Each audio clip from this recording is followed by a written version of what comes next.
پکڑا جاؤں گا میں.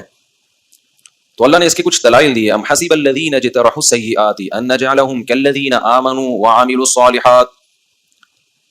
اللہ فرماتے ہیں اگر قیامت نہیں ہے اور تم مر کے ختم ہو جاتے ہو، میں دوبارہ پیدا نہیں کروں گا، اس کا مطلب یہ ہوا کہ جو اجترحوا السیئات گناہ کر رہے ہیں، کما رہے ہیں باقاعدہ ارادے کر کے. ایک ہوتا ہے گناہ انسان کا ارادہ نہیں ہوتا ہے، ایک ہوتا ہے بھائی میں غلط ہوں بس اکھاڑ دے، کیا اکھاڑنا ہے، میں برا کر رہا ہوں. آپ سمجھائیں نا لوگوں کو بھائی یہ کام غلط ہے، وہ چھوڑو یار میں کر رہا ہوں نا غلط، دیکھتے ہیں نمٹ لیں گے. تو اللہ کہتے ہیں ایسے جری لوگ وہ اور جو اللہ پہ ایمان لائے اور اچھے اعمال کیے، تو کیا سمجھتے ہو کہ ہم دونوں کو ایک جیسا کر دیں گے؟ یعنی اگر آخرت کا حساب و کتاب نہیں ہے تو معاذ اللہ پھر اللہ سے بڑا ظالم دنیا میں کوئی نہیں ہے. اس کا مطلب سب کو مار کے مٹی کر کے ختم کر رہا ہے. ہٹلر نے کتنے انسانوں کو موت کی گھاٹ چڑھایا، گیس چیمبر میں بند کر کے سینکڑوں لوگوں کو ایک ساتھ مارتا تھا، جلتی ہوئی کڑائیوں میں پھینک دیتا زندہ آدمی کو. اس کا انجام کیا ہوا؟ ایک گولی اس نے یہاں ماری ختم. تو کیا یہ سزا مل گئی اس کو؟ وہ تو ویسے ہی مرنا تھا تھوڑے دنوں میں اس نے. یعنی خدا پہ کتنا بڑا الزام ہے. ہم مر کے مٹی ہو کے ختم ہو گئے، بس فنش، کہانی کیا ہو گئی، ختم. نہ اللہ کہتے ہیں یہ کیسے گمان رکھتے ہو میرے بارے میں؟ سواء محیاہم ومماتہم، کہ جیسے تمہاری زندگی ایک جیسی ہے موت بھی ایک جیسی ہوگی. ایسا نہیں ہو سکتا، زندگی تو ایک ہی جیسی ہے نا سب کی. آپ اچھا کرو برا کرو، ملتا کس کا ہے؟ نصیب کا. بعض دفعہ برے کو زیادہ مل رہا ہے، اچھے کو کم مل رہا ہے، ایماندار کو کم مل رہا ہے، بے ایمان کو زیادہ. لوگ کہتے ہیں لیکن عزت تو جاتی ہے نا بے ایمانی سے، پیسہ تو آ جاتا ہے. تو بھائی کس خوش فہمی میں ہو؟ بعض دفعہ ایماندار بے عزت ہو جاتا ہے اور بے ایمان تباہ کی ترقی کرتا ہے. وہ ایمانداری پہ تقریریں کر رہا ہوتا ہے. ایسا ہوتا ہے کہ نہیں ہوتا؟ دیکھ رہے ہیں بے ایمان لوگ موٹیویشنل اسپیکر بنے ہوئے ہوتے ہیں اور ایمانداری کے فضائل سنا رہے ہوتے ہیں. بے حیا عورتیں حیا پہ مضمون لکھ رہی ہوتی ہیں. ماں باپ کو اولڈ ہاؤس میں جمع کرنے والے بوڑھوں کے حقوق پر قانون سازی کر رہے ہوتے ہیں.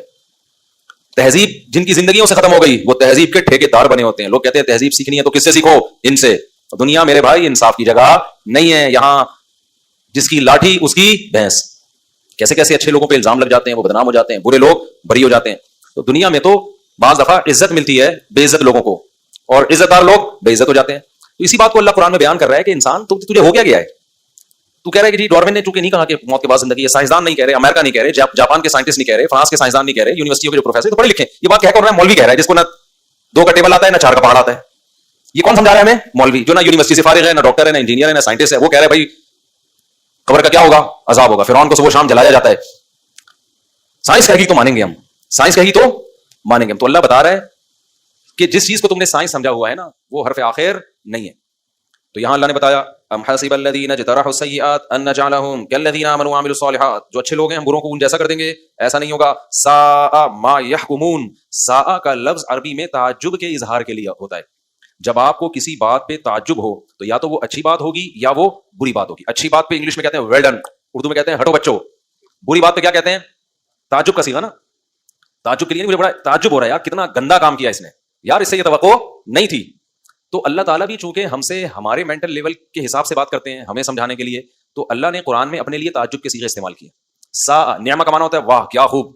جیسے قرآن میں ایک جگہ اللہ نے فرمایا نعم المولا، جو لوگ اللہ کو دوست بناتے ہیں کیا بہترین دوست ہے اللہ. تم نے اللہ کو دوست، فرینڈ شپ کس سے کر لی؟ فرینڈ شپ کی ریکویسٹ بھیجی کس کے پاس؟ اللہ کے پاس، اور وہ ایکسیپٹ ہو گئی. سمجھتے ہو؟ تو اللہ فرماتے ہیں کیا بہترین دوست بنا لیا. بھائی تم نے خود اللہ اپنی تعریف کر رہا ہے، کیا بہترین دوست بنا لیا. جو ساری کائنات کو بنانے والا ہے اس سے کیا کر لی تم نے؟ دوستی. اور سمجھ لو اللہ سے دوستی دعاؤں کے ذریعے ہوتی ہے. سمجھتا ہے کہ نہیں سمجھتا؟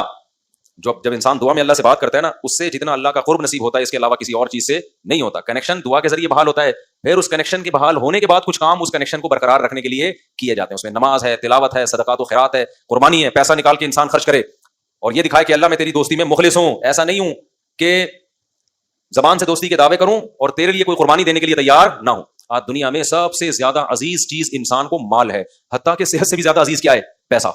اس لیے میرے بھائی جب تک یہ روکڑا اللہ کے لیے خرچ نہیں کرو گے نا اللہ آپ کی محبت اور ایمان پہ یقین نہیں کرے گا. اس لیے صحابہ نے سب سے زیادہ فوکس پیسے کو کیا ہوا تھا، پیسہ خرچ کرو. سمجھتے ہو کہ نہیں سمجھتے؟ تو اللہ نے فرمایا ایسا کیسے ہو سکتا ہے؟ ساء ما یحکمون. اگر تم یہ سمجھتے ہو کہ آخرت نہیں ہے تو اس کا مطلب ہم اچھے بروں کو مار کے برابر کر دیتے ہیں، ہم انصاف نہیں کرتے. ساء یہ تعجب، کتنا برا ہے وہ فیصلہ یحکمون جو تم میرے بارے میں کر رہے ہو. مجھے کہہ رہے ہو کہ بس ایسی بنا دی اس نے، یہ نہیں ہو سکتا. آگے اللہ تعالیٰ فرماتے ہیں خلق اللہ السماوات والارض بالحق.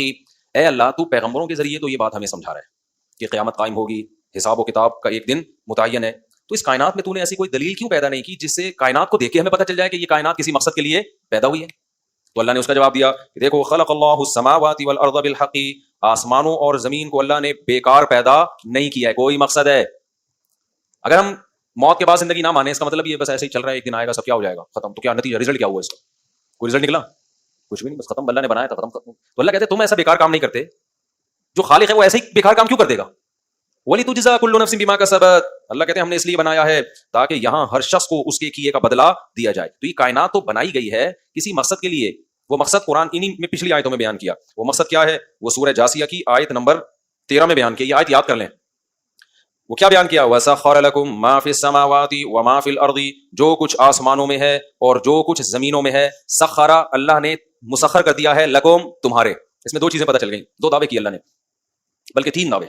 ایک، یہ کائنات کی جو ہر چیز ہمارے تابع ہے نا، یہ آٹومیٹیکلی نہیں ہوئی ہے، اتفاق سے نہیں ہو گئی ہے. کیونکہ اتفاق سے ایک ذہین دماغ پیدا ہو گیا تھا تو اس نے کائنات کو مسخر کرنا شروع کر دیا. اتفاق سے انسان نے بیل کو کھونٹے سے باندھ دیا. حالانکہ طاقت دیکھو تو بیل کو چاہیے کہ انسان کو کھونٹے سے باندھے. وہ طاقت کس میں زیادہ ہے؟ بیل میں ہے نا. سائنسدان تو کہتے ہیں یار آٹومیٹیکلی اتفاق سے، چونکہ انسان ارتقاء کے آخری درجے تک پہنچ گیا، بندر ذرا پیچھے رہ گیا. بندر پیچھے رہ گیا. ہم تھوڑا کروڑوں سال کے بعد تم غائب ہوتے ہوتے ہم انسان بن گئے. تو اب کیونکہ ہم ذہین زیادہ ہیں تو ہم بندروں کو مسخر کر لیتے ہیں، شیر کو پنجرے میں ڈال لیتے ہیں، اور ہم زمین سے باہر نکل کے چاند پہ پہنچنے کی باتیں اور مریخ پہ پہنچنے کی باتیں کر رہے ہیں. ایکچولی یہ اتفاق سے جو دماغ ہمارا ایسا بنا ہے نا، ایکچولی یہ اس کی وجہ سے ہو رہا ہے. سمجھ رہے ہو؟ قرآن کیا کہہ رہے ہیں؟ نا نا نا، یہ آٹومیٹیکلی، یہ ایکچولی نہیں ہو رہا. یہ کون کر رہا ہے؟ یہ کوئی ذات ہے جس نے ان سب چیزوں کو تمہارا فرما بردار بنا دیا ہے. دیکھو یہاں ایک بڑا ٹیکنیکل فالٹ کرتے ہیں جو ملحد لوگ ہیں نا. وہ کہتے ہیں چونکہ سورج کی روشنی زمین پہ پڑتی ہے، چونکہ آسمان سے بارش برستی ہے، چونکہ کھاد اور مٹی پانی کے ملاپ سے نائٹروجن پیدا ہوتی ہے، اس لیے پودے پیدا ہو جاتے ہیں، اس لیے انسان بھی پیدا ہو گیا، اس لیے ایک سیل پیدا ہو گیا اور اتفاق سے یہ ہو گیا. حالانکہ پروسیس الٹا ہے. دوبارہ بتاؤں کیا کہنا چاہ رہا ہوں؟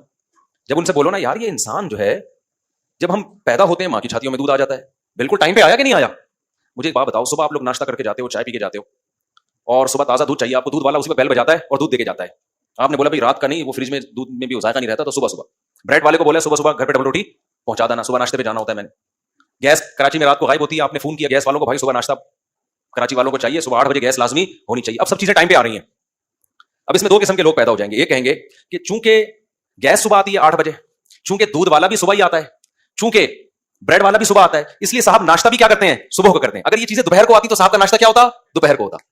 عقل مند کہے گا نہیں میرے بھائی، اصل میں انہوں نے جانا صبح 8 بجے ہوتا ہے، اس لیے ناشتے کا انتظام بھی ان کے لیے صبح 8 بجے کیا گیا ہے. ضرورت ان کی صبح 8 بجے کی تھی، لہذا ان کے لیے جو چیزیں مہیا کی جا رہی ہیں وہ بھی صبح 8 بجے. جو پہلا فریق تھا نا، تھوڑی پیچیدہ باتیں ہو رہی ہیں، تھوڑا سا سگنل بحال رہیں گے تو بات سمجھ میں آئے گی. پہلا فریق یہ کہنا چاہ رہا تھا کہ اس کے لیے کوئی انتظام کر نہیں رہا، یہ آٹومیٹیکلی انتظام ہو رہا ہے. بریڈ آ جاتی ہے، بندہ نظر نہیں آتا.